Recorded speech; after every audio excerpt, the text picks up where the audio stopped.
As we approach the Rip Curl Pro Bells Beach, it's time to bring in our rules and judging expert, a former head judge himself, Richie Porta. Richie, welcome. Thanks, Joe. How are you? Going fantastic. Always great to see you. I always think of bells when I see your face. Let's begin this conversation talking about the biggest variable, location. Depending on swell conditions, as we know, bells can be very moody, could be pumping and huge, breaking outside.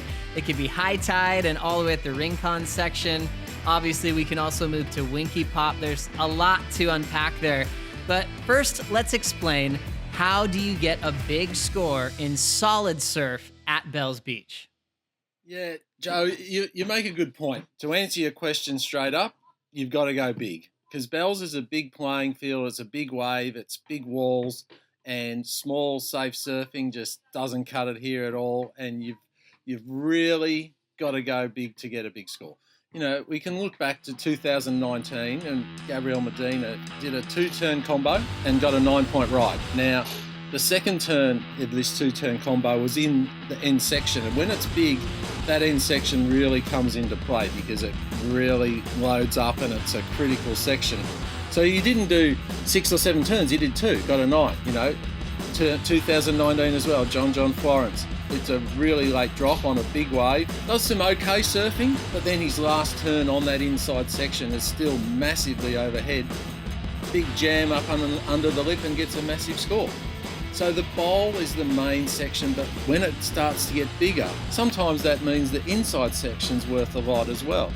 Courtney Conrad in 2019, she gets a massive wave, does some nice combos of turns, but then once again, big jam under the lip on the closeout section, gets the 10. So don't discount that last turn if it's a solid size, because a lot of points can come from that last section.